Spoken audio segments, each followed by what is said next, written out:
आई लाई, आई cheat, आई steel. ये 3 शब्द सिर्फ एक टैगलाइन या तकिया कलाम नहीं थे। ये एक इंसान की पूरी जिंदगी का आईना थी जिसे उसने लिखा, क्राउड ने चीयर किया, लेकिन एंडिंग ऐसी हुई कि वो लोगों के लिए चेतावनी बन गया।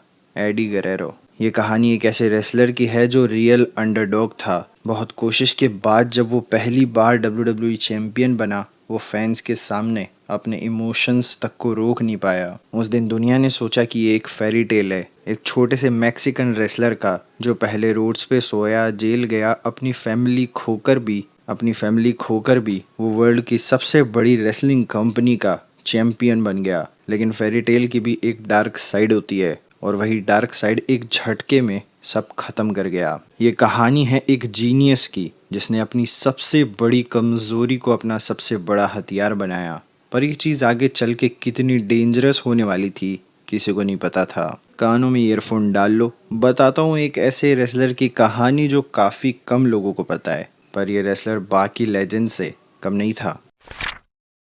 2004 no way out PPV San Diego, Eddie Guerrero versus Brock Lesnar. एक तरफ ब्रॉक, एक मॉन्स्टर जो कॉलेज रेसलिंग से सीधा WWE आया था, जिसने सिर्फ अपनी फिजिकलिटी से पूरी दुनिया और इंडस्ट्री को हिला डाला था। दूसरी तरफ एडी, छोटा अंडरडॉग, और इस मैच में कोई भी उसे अपना विनर नहीं मान रहा था। सब ब्रॉक के सपोर्ट में थे। एडी की एक ऐसी खासियत, वो मैच को रेसल करने से ज़्यादा दिमाग से खेलता था, और उन्होंने अपने करियर में एक चीज़ बेस्ट की थी, चीटिंग को आर्ट बना लेना। रेफरी का ध्यान भटका के चेयर रिंग पे मारना और प्रिटेंड करना जैसे चेयर शॉट उन्हें ही पड़ा है, या फिर थंब से आंख में पोक करना और फिर भी क्राउड आपको चीयर करे। ये एडी गरेरो की जीनियसनेस थी। वो विलन था, लेकिन हर एक इंसान उसे प्यार करता था। क्यों?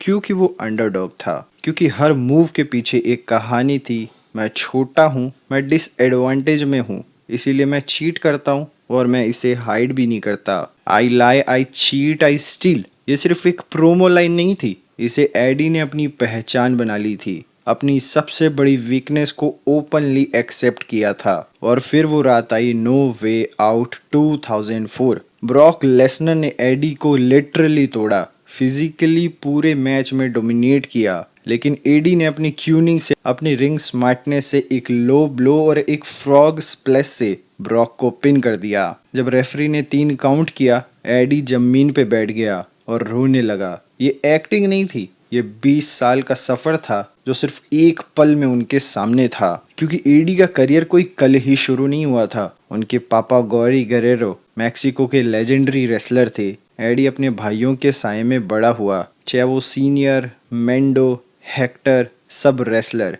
एडी सबसे छोटा था और उनसे एक्सपेक्टेशन सबसे कम थी। उन्होंने मैक्सिको की टेरिटरीज में स्ट्रगल किया, फिर ECW में आए जहां उनकी रियल टैलेंट दुनिया ने देखी। फिर WCW गए जहां उन्होंने रे मिस्टीरियो के साथ सबसे बड़े मैचेस दिए। लेकिन WCW में एडी को अंडर यूटिलाइज किया गया। उसकी हाइट, उसका बैकग्राउंड, सब उसके अगेंस्ट यूज होता था। 2000 में उनका एक कार एक्सीडेंट हुआ, उनकी पीठ टूट गई और उन्हें पेन किलर्स दी गई। इस मोमेंट को याद रखना, क्योंकि अगले पार्ट का ये बहुत इंपॉर्टेंट हिस्सा है। जब ब्रॉक को हराकर एडी ने टाइटल जीता, वो रिंग में खड़े थे उनके बेटे के साथ। क्राउड एडी एडी करके रिस्पेक्ट दिखा रही थी। ये रेसलिंग का सबसे प्योर मोमेंट्स में से एक था। एक बंदा जिसने स्ट्रगल किया और अपनी ही चीज़ों को अपना हथियार बना लिया, उसके पास वो था जिसे रेसलिंग में सबसे बड़ा स्टेप,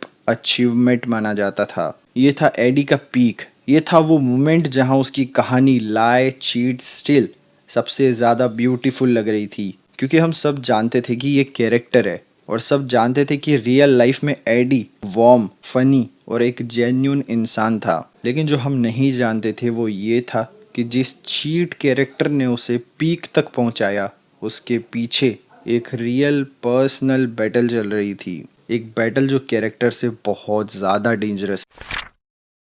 अब चलते हैं उस एक्सीडेंट पे जो 1999 में हुआ। एडी की पीठ बैडली इंजर हुई। डॉक्टर्स ने उसे पेन किलर्स दी, जैसे हर इंजर्ड रेसलर को दी जाती थी। लेकिन किसी को नहीं पता था कि ये दर्द छुपाना कितना भारी पड़ने वाला है। एडी की फैमिली में एडिक्शन पहले से प्रेजेंट था। उसके भाई चेवो सीनियर और मैंडो दोनों सब्सटेंस अब्यूज से स्ट्रगल कर चुके थे और एडी खुद अपने पहले करियर में ही अल्कोहल और पेन किलर्स के साथ अपना रिलेशनशिप स्टार्ट कर चुका था। और रेसलिंग की लाइफ हर रात ड्राइव करना, हर रात पेन में परफॉर्म करना, लोनलीनेस, रोड लाइफ, ये सब एडिक्शन के लिए परफेक्ट स्टॉर्म बनाते थे। 2001 में चीज़ें बहुत बिगड़ गईं। एडी को ड्रंक ड्राइविंग के लिए अरेस्ट किया गया। WWE जो उस वक्त अपने वेलनेस इमेज पे काम कर रही थी, उन्होंने उसे रिलीज कर दिया। ये एडी के करियर का सबसे डार्क चैप्टर था। वो अपनी वाइफ विकी से सेपरेट हो गया, अपनी डॉटर से दूर हो गया, उसके पास पैसा नहीं था, उसकी बॉडी ब्रेक हो चुकी थी और उसकी एडिक्शन कंट्रोल से बाहर थी। और एक रात अपनी ही कार में ओवरडोज, अकेला बाथरूम फ्लोर पे पड़ा हुआ, अपनी ही बहन को बाद में उन्होंने बताया कि उन्हें लग रहा था वो मर जाएंगे। ये वही इंसान था जो सिर्फ 3 साल बाद WWE का चैंपियन बनने वाला था। यहाँ एडी की कहानी का सबसे पावरफुल पार्ट और सबसे ट्रेजिक स्टेज था, उसने अपनी रियल लाइफ में स्ट्रगल को अपनी रेसलिंग कैरेक्टर में डाल दिया। आई लाई, आई चीट, आई स्टील, ये सिर्फ एक हील गिमिक नहीं थी, ये एडी का अपनी रियल जिंदगी से कन्फेशन था जो वो स्टेज पे कहता था बिना ऑडियंस को रियल मतलब बतलाए। उसकी बेस्ट परफॉर्मेंसेस उन्हीं दिनों आई जब उसकी पर्सनल लाइफ सबसे ज़्यादा बिगड़ी हुई थी। 2001 में रिहाब गया, सोबर हुआ और 2002 में WWE ने उसे एक दूसरा चांस दिया। और ये वही पीरियड था जहां एडी सच में ग्रो हुआ। रे मिस्टीरियो के साथ उसकी फ्यूज, चावो के साथ उसका टैग टीम और फिर उसका सिंगल्स पुश जो इवेंचुअली उसे 2004 में वर्ल्ड टाइटल तक ले गया। लेकिन यहाँ एक प्रॉब्लम थी जो कोई नहीं देख पा रहा था। एडी टेक्निकली सोबर था लेकिन पेन किलर्स, उसकी बॉडी इतनी डैमेज हो चुकी थी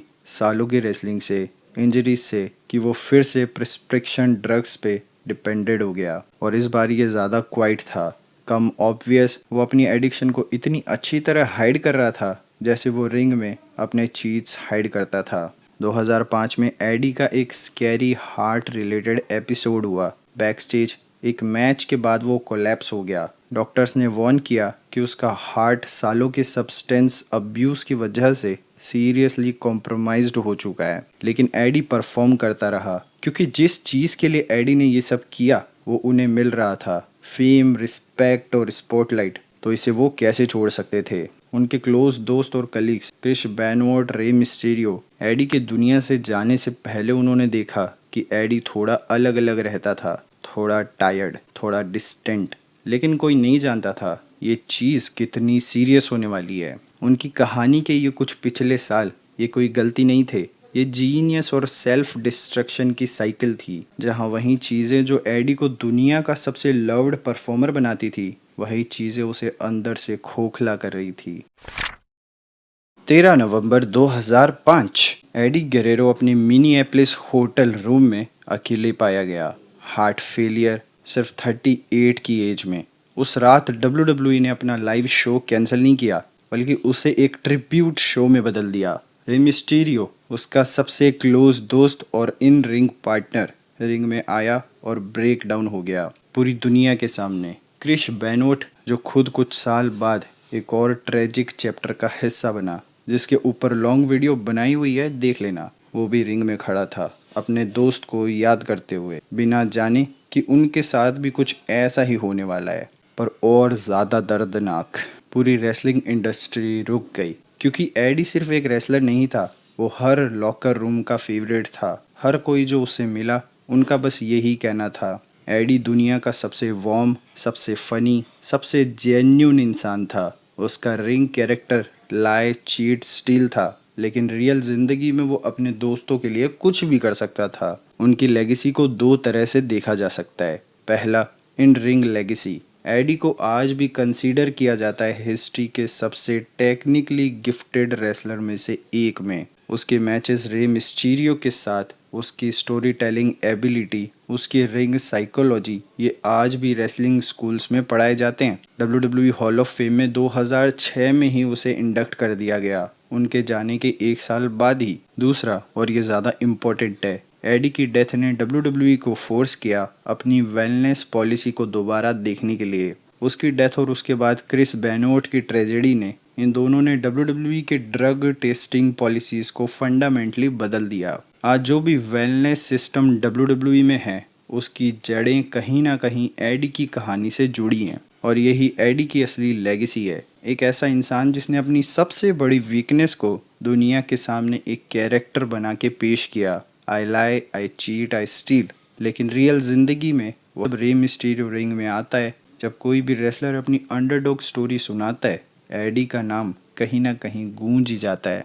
एडी की कहानी में एक सवाल हमेशा के लिए रह गया, जो चीज़ हमें सबसे ज़्यादा प्यारी लगती है, क्या वही चीज़ें हमें तोड़ती भी हैं?